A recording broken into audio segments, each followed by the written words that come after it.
అందరికీ నమస్కారం. Hello everybody. నేను బివి సత్యనగేష్, మైండ్ ఫౌండేషన్ అనే సైకలాజికల్ కౌన్సిలింగ్ సెంటర్ నుంచి మాట్లాడుతున్నాను. ఈరోజు సబ్జెక్ట్ డెడ్ లైన్ సైకాలజీ. ఈ డెడ్ లైన్ సైకాలజీ చాలామంది అడాప్ట్ చేస్తారు. వీళ్ళు ఏంటంటే లాస్ట్ మినిట్ వరకు ఏ పని చేయరు, లాస్ట్ మినిట్ వచ్చాక చేస్తారు. ఒక్కోసారి క్రైసిస్లో కూడా పడిపోతూ ఉంటారు. అసలు లాస్ట్ మినిట్ వరకు చేయకుండా ఉండిపోయే వాళ్ళు వాయిదాలు వేసే అలవాటు ఉన్నవాళ్ళు వీళ్ళు. పోస్ట్పోన్మెంట్, ప్రొక్రాస్టినేషన్ అంటారు. ఈ ప్రొక్రాస్టినేషన్, పోస్ట్పోన్మెంట్ అనే ఒక రకమైన మానసిక రుగ్మత ప్రపంచంలో 20% జనాభాకి ఉంటుందని ఒక అంచనా. 20% అంటే ఎక్కువే కదా. వీళ్ళు ఇలా వాయిదా వేస్తూ ఉంటారు. వీళ్ళు అద్భుతమైన పనులు చేయగలిగిన టాలెంట్ ఉంటుంది, అన్నీ ఉంటాయి వాళ్ళకి. కానీ ఈ పోస్ట్పోన్మెంట్ వల్ల పనులు చేయలేకపోతూ ఉంటారు. దీనివల్ల సమాజానికి కూడా నష్టమే. అయితే కొంతమంది మాత్రం డెడ్ లైన్ సైకాలజీ వాడతారు. ఈ డెడ్ లైన్ సైకాలజీ వాడటం తప్పేమీ కాదు అనేది సైకాలజిస్ట్స్ అభిప్రాయం. ఎందుకంటే ఈ డెడ్ లైన్ సైకాలజీ ఉన్న వాళ్ళకి ఒక డేటు టైము ఉండాలి. అది ఉంటేనే వాళ్ళు పనిచేస్తారు. అంటే అది ఒక పెద్ద మోటివేటింగ్ ఫ్యాక్టర్ వాళ్ళకి. పాజిటివ్గా తీసుకుంటే నిజంగా అది ఒక మోటివేటింగ్ ఫ్యాక్టర్. అదేం తప్పు కాదు. అది ఒక ఎగ్జామినేషన్ కానీ, ఒక ఇంటర్వ్యూ కానీ, ఒక ఫంక్షన్ కానీ, ఒక కన్వెన్షన్ కానీ, దేనికైనా ఒక డేటు టైము ఉంటుంది. అది ఫాలో అవుతాం కదా. అది దగ్గర పడుతున్న కొద్దీ కూడా మనం స్పీడప్ చేస్తూ ఉంటాం పనులు.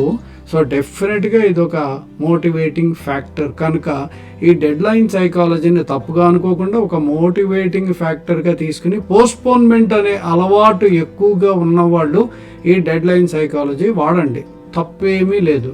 Okay, next slip in pocket అంటాం.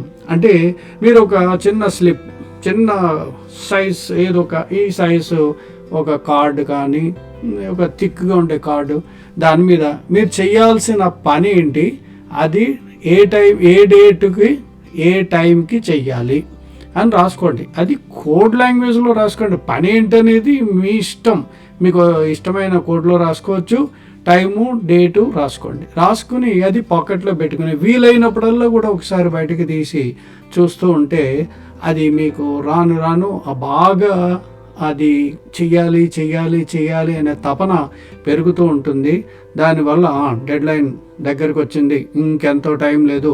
ఫర్ ఎగ్జాంపుల్ ఇదేదో చేయాలి, దీనికి 4 గంటల టైం ఉంది, మళ్ళీ స్లిప్ తీసినప్పుడు కేవలం ఇంకా ఇంతే టైం ఉంది అనేది మనకి వస్తుంది. కనుక ఈ డెడ్ లైన్ సైకాలజీ వల్ల అది ఒక పెద్ద మోటివేషనల్ ఫ్యాక్టర్గా అలవాటైన వాళ్ళు ఈ డెడ్ లైన్ సైకాలజీ వాడతారు.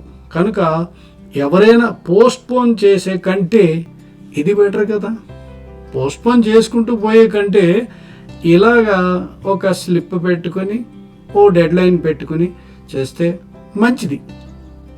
పోస్ట్పోన్ చేసి అసలే చేయకుండా ఉండే కన్నా క్రైసిస్లోకి వెళ్లకుండా ఈ డెడ్ లైన్ సైకాలజీని వాడటం తప్పులేదు. దీన్ని పాజిటివ్గా అర్థం చేసుకుంటే డెఫినెట్గా ఇది ఒక పెద్ద మోటివేషనల్ ఫ్యాక్టర్. కనుక డెడ్ లైన్ సైకాలజీని తప్పుగా అర్థం చేసుకోకూడదు. ఇది చాలామందికి ఉపయోగపడుతుంది. పర్టికులర్లీ ఈ పోస్ట్పోన్మెంట్ అనే మానసిక రుగ్మత ఉన్న వాళ్ళకి ఉపయోగపడుతుందని చెప్తూ ఈ ఎపిసోడ్ ముగిస్తున్నాను. Thanks for watching. నమస్కారం.